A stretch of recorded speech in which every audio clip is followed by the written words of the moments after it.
Welcome, everyone. Welcome to this DeFi exchange with Pascal Brun, co-founder of Acurast. Pascal, lovely to have you on today. Thanks for having me. Excited. Sure. So, Pascal, maybe to start, talk to us about your background, about yourself, maybe as a starting point. Sure. So initially, I'm coming out of the mobile security space. So on the Web2 side, also with Alessandro, co-founder of Acurast as well, being active there, working on mobile security frameworks for iOS, Android, for like Fortune 500 companies, financial institutions, governmental agencies. So a lot of kind of this Web2 enterprises, right? No Web3 excitement yet. But it was through Alessandro that I got introduced to the space.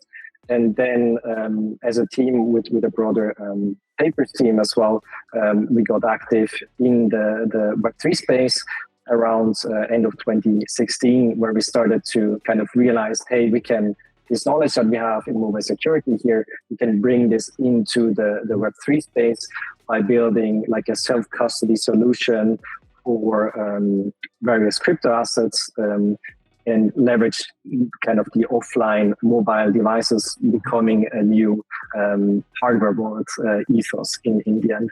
And this is what we did. Luckily enough, we got into touch with a lot of ecosystems very early through that.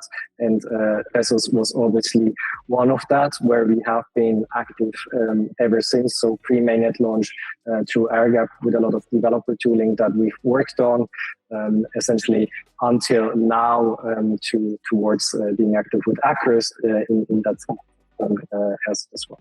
Perfect. So quite a bit in there. Maybe let's just unpack just what is Acurast as a point and the journey to get us to now, because I suppose it's evolved over time as well. Yes, yeah. The evolution started through essentially youth needing access to like off-chain data. So specifically, the youth team, they said, look, we want to create this like index asset on-chain. We want to later on create gold assets and stable coins, but we need a way to kind of get these price fees that live off-chain, on-chain to Tezos. And we realized, hey, we can use these mobile devices that have this hardware chip on them with this trusted execution environment really well for this use case, because this gives us kind of this verifiability in fetching data from somewhere, bringing it on chain in the end. This was kind of the first iteration that we specifically implemented for the use project. But we soon after realized that, I mean, this bespoke solution should exist elsewhere as well, because there is a lot of potential in not only fulfilling this Oracle use case in the end, but leveraging these devices as more a generalized compute and setting this up in a decentralized way so that everyone can get access to this is even more kind of exciting, because then we can really open up this ecosystem of compute and offer it to anyone. So the initial implementation for youths was essentially kind of the birthplace in that regard, and took us on this journey of realization and also a lot of conversations in the broader Web3 ecosystem to really build out Acurast what it is now. 100%. So we'll touch on a couple of the use cases shortly, because that'll be quite an interesting discussion. Just talking about the Tezos integration, could you talk us through what that integration is essentially entailing? Yes. So let's quickly look at the Acurast architecture in the end.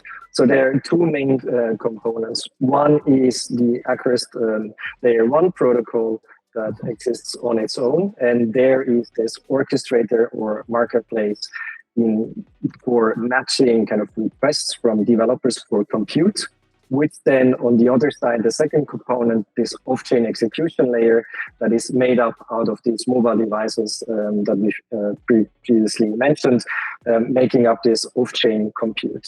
Now the Tezos support, so there's two levels of supports that Acurast can offer. One is these processes are capable of running applications and then communicating and providing the answer to the destination ecosystem, which is Tezos in this example.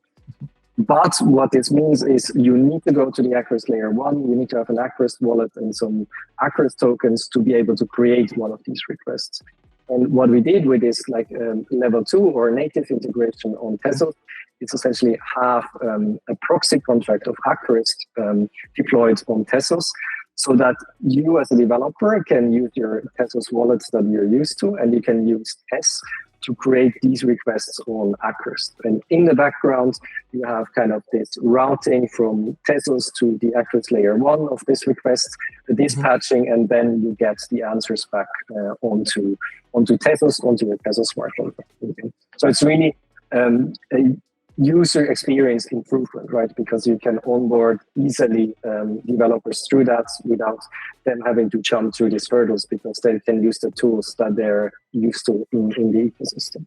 Yeah, and maybe leading into that, there's kind of the use cases that can then be supported on the L1. Do you want to maybe just talk us through, of course, we've already got the Acurast oracles, but I believe it could be on the bridges side. Do you want to maybe just talk a bit more about the use cases that devs can actually then build out on Tezos? Yeah, sure. I mean, oracles definitely is one thing that we're currently seeing highly in demand in the Tezos ecosystem, but also outside of that. There are two kind of versions of that. One established is essentially this push-based system where you have kind of these price feeds being regularly updated on chain that are being consumed. But then there's essentially also this, it's the other way around, this pull-based and then this push-based, where the kind of end user fetches the price through Acurast and then pushes it on chain with their own transactions. So this is already a lot of kind of innovation happening in that regard. But outside of that, I mean, Acurast, like you're mentioning, it's very versatile, right? And it's always can be sometimes confusing for people to really say that, hey, look, it's like this decentralized cloud that you can use essentially for anything. But the use cases that we're exploring goes into, for example, automation. So having on-chain tasks automated, like adding funds to DeFi platforms or doing some executions, but also, like you've mentioned, insurability. So being able to have Tezos, for example, talk to the Acurast protocol. What we are doing there, we're leveraging also the Acurast infrastructure for that. Because we're looking at the block headers on Tezos and the ones on Acurast. And this is kind of the message passing between these two ecosystems that is being then done through Acurast itself. So on the other end, so we've got Tezos on top of it, so the Acurast infrastructure. Which other chains are being supported currently as part of your infra? So this is actually the first integration and support is Tezos. What we are working on now actively is adding support for EVM chains, for example. So being able to interact with all of the EVM ecosystems. Also later on, obviously this incorporates then Etherlink. And as well, like other ecosystems, for example, in the Polkadot world, so Aleph0, and also other ecosystems in the CK space, like Mina. These are all undergoing development at the moment. But first mover, essentially, for us was Tezos. Which is quite exciting. Pascal, is there any additional final thoughts that you would like to share to the listeners? Yeah, definitely. I mean, one thing that we are going to announce soon, and we're getting some alpha here, is that we're going to launch an Acurast Builders program. And what this means is that we really want to help new projects on Tezos and on other ecosystems. Is included in that to really understand how you can build on Acurast. Learn from kind of these mentors that we have during this builders program, and even in the end, you will get a bit of Acu tokens, the Acurast Canary tokens, as a reward for participating there. So keep an eye out on that, and if you're interested, sign up and let's embark on this journey together. And what we'll do in the notes below, we'll share all the information on also with all Acurast's social details, as well as the actual docs, which will be linked to your pages as well. Pascal, thank you very much for the time. Perfect. It's very exciting and looking forward to that build program as well. Thanks, Michael, for having me, and yeah, me as well. All the best. Ciao. You too.